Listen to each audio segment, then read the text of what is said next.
Apa nasihat supaya agar kita selalu semangat menuntut ilmu agama dan tentunya juga ibadah lainnya? Maka yang pertama adalah doa, jemaah. Adalah doa. Jangan pernah kita bersandar kepada kecerdasan dan amal saleh kita. Sungguh di sana ada orang-orang yang lebih berilmu dan lebih soleh dari kita, tetapi mati dalam keadaan su'ul khatimah. Ya. Diriwayatkan oleh Al-Imam Al-Bukhari di Anas bin Malik radhiyallahu an, beliau menyebutkan bahwa di antara doa yang paling sering Nabi bacakan adalah doa Rabbana atina fid dunya hasanah wa fil akhirati hasanatan wa qina adzabannar. Ya Allah, berikanlah kebaikan di dunia ini kepada kami. Maksud fid dunya hasanah, kata Abdullah bin Abbas, al-ilmu nafi' wal amalu salih. Ilmu agama yang bermanfaat dan amal saleh. Dan kebaikan di akhirat adalah syurganya, dan selamatkanlah kami dari neraka. Juga doa yang Allah sebutkan di awal surat Ali Imran, Rabbana la tuzigh qulubana ba'da idh hadaitana wa hab lana. Ya Allah, janganlah engkau sesatkan hati kami setelah engkau memberikan petunjuk-Mu kepadanya.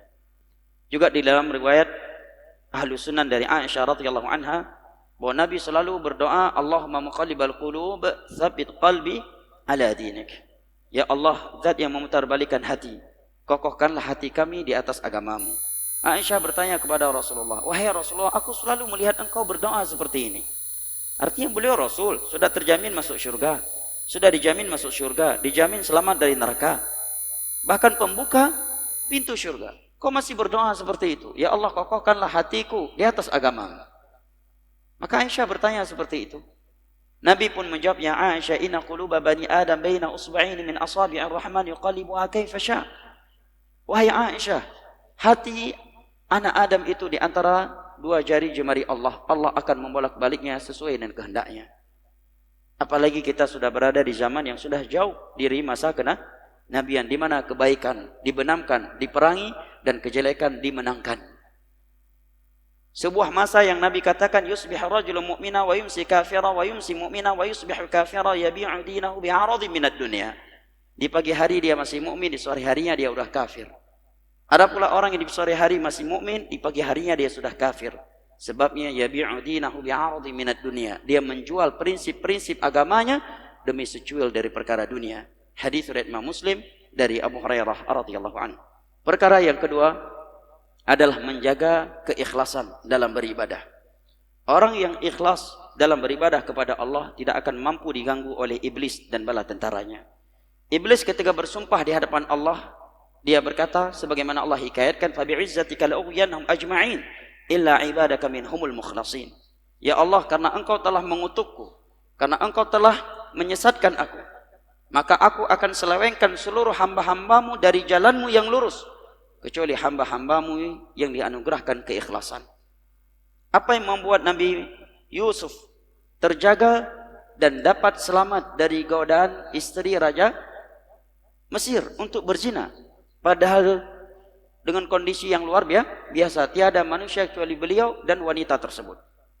Pintu-pintu semuanya sudah ditutup oleh istri Raja Mesir. Nabi Yusuf dikejar sampai ditarik bajunya dan koyak dari belakang. Tapi Nabi Yusuf tetap masih terjaga. Mungkin kalau imannya seperti kita, jangankan yang menggoda kita istri Raja Mesir, budak sahaya dari Ethiopia saja bisa kena stroke kita. Apalagi istri Raja Mesir. Allah sebutkan salah satu rahasia kenapa Allah menyelamatkan Nabi Yusuf dari hal tersebut. Allah menyatakan, kadzalika linasrifa anhu su'a wal fahsya innahu min ibadinal mukhlasin. Demikianlah kami palingkan Yusuf dari maksiat itu, karena dia adalah hamba-hamba kami yang diberikan keikhlasan. Imam Ibn Rajab dalam kitabnya Lataiful Ma'arif menyatakan, wa ma tasaqata man tasaqata fi tariq illa li'adamil ikhlas.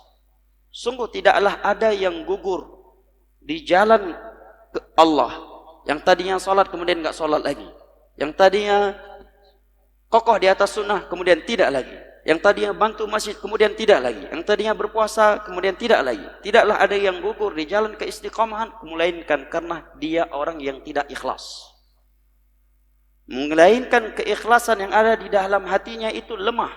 Hanya saja terkadang syaitan membalut dengan nama-nama yang membuat kita tidak sadar bahwa kita jauh dari kebaikan tersebut karena Allah yang telah mencampakkan kita. Karena dosa atau riya yang ada pada diri kita. Tapi syaitan terkadang memberikan bisikan bahwa kita sendiri yang meninggalkannya. Padahal hakikatnya Allah yang meninggalkan kita. Sebagaimana yang disebutkan oleh Al-Imam Ibnul Qayyim, jangan engkau kira ketika engkau jatuh ke dalam maksiat berarti seruan syaitan lebih kuat daripada seruan malaikat. Jangan engkau berkira demikian. Tidaklah engkau jatuh ke maksiat dikarenakan syaitan lebih kuat dari malaikat, melainkan karena malaikat telah pergi meninggalkan engkau sehingga iblis menguasai engkau sehingga engkau jatuh ke dalam maksiat itu. Itu kata Imam Ibnul Qayyim. Kemudian sebab yang lainnya jamaah yang dimuliakan Allah adalah menjaga pergaulan sehari-hari. Ayat dan hadis tentang pergaulan saya kira amatlah banyak. Nah, wallahu alam bishawab.